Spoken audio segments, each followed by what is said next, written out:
Muito bem, temos o bulkhead, né? O padrão bulkhead é um nome aqui que é uma repartição, né? Bulkhead, alguma coisa do gênero. E é importante dizer por que ele tem esse nome, né? Antes de mais nada. Aqui é um desenho, foi o único que eu encontrei aqui que é mais didático, né? Os outros são muito elaborados, daí perde o foco do que eu quero explicar.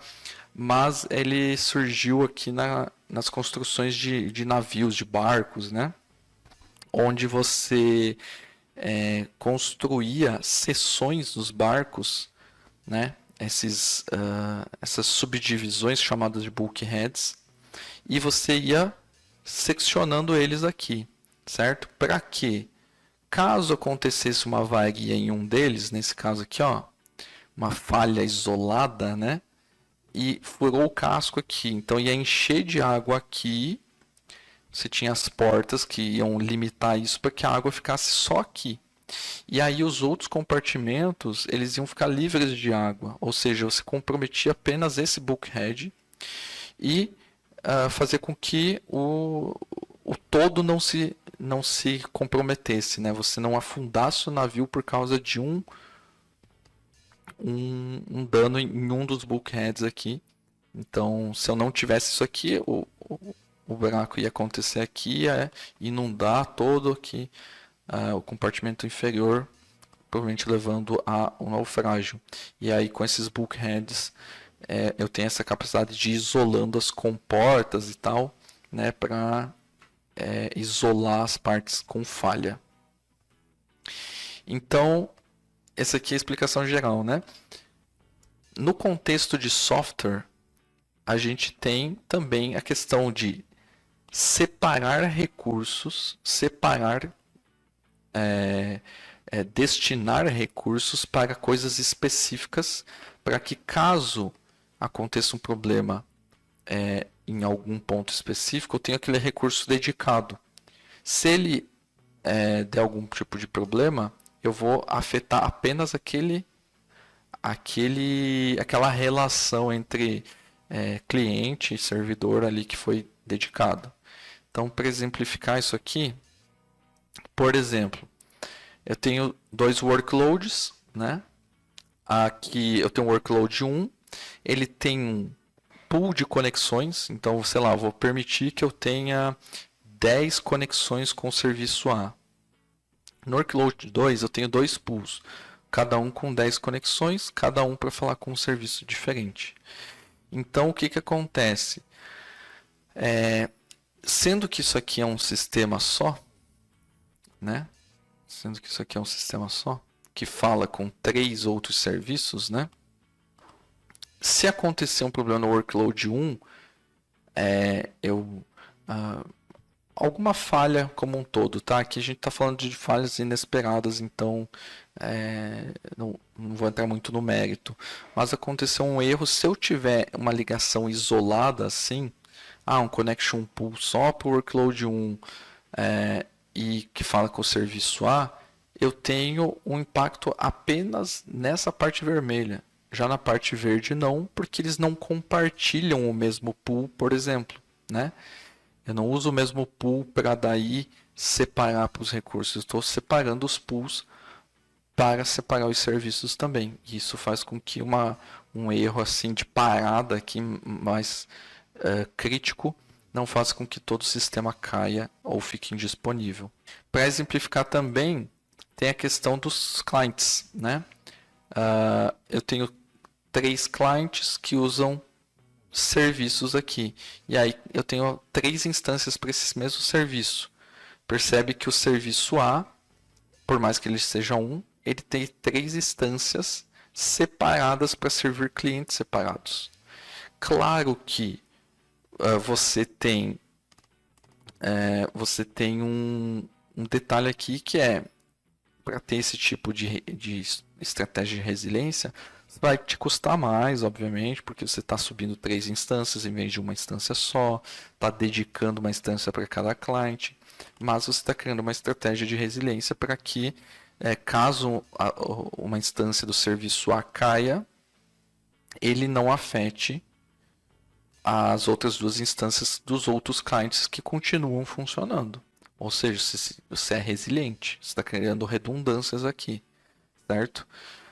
E lembrando que o que pode acontecer pode ser tanto um problema de gargalo no serviço na instância 1 aqui, né? Pode acontecer um gargalo na instância 1, vamos chamar aqui do serviço A, que vai comprometer o cliente 1. Se todos os clientes estivessem conectados na mesma instância, todos iriam cair, por causa que a instância do serviço parou.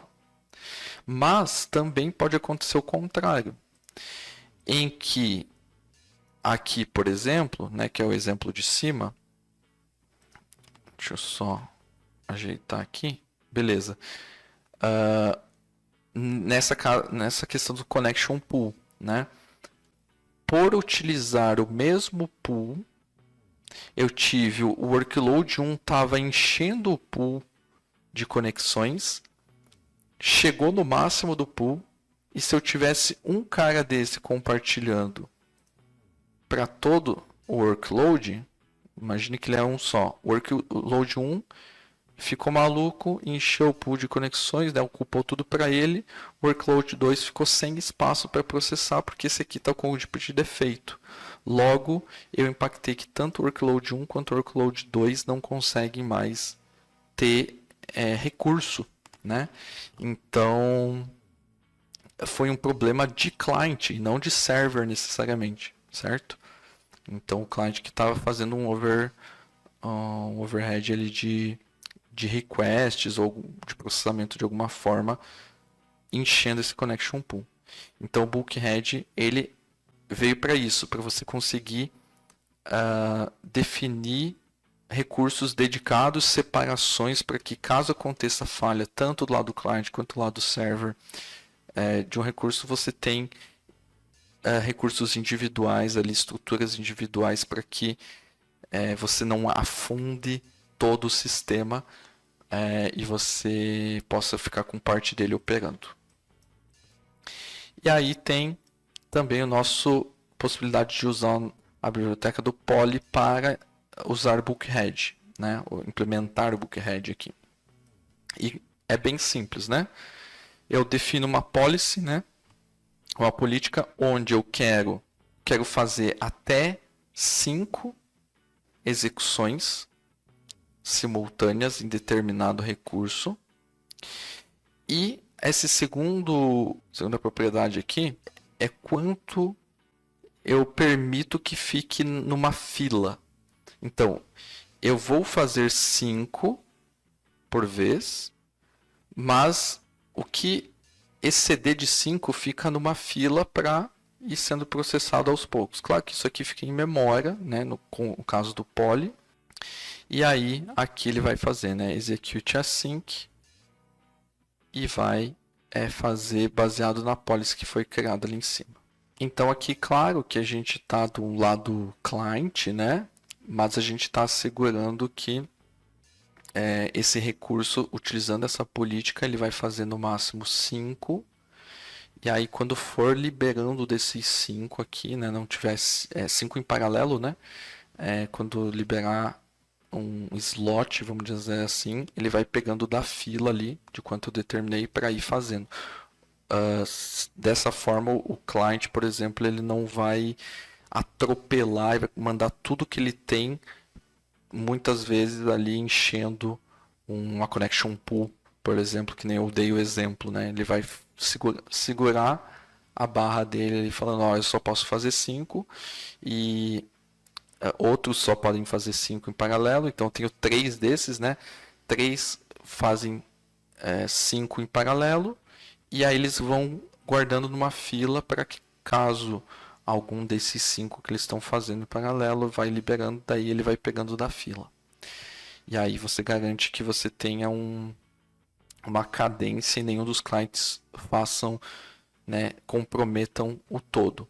Claro que em relação às instâncias que eu mostrei aqui, aí sim são recursos de, vou subir minha aplicação serviço A em 3 instâncias, né, aí usando alguma algum tipo de escalabilidade ali, né? Dependendo do serviço que você usa, um Azure App Service escala, usando Kubernetes, você sobe vários pods, enfim. Aí sim você tem outras formas, você não vai resolver isso só com poly, por exemplo.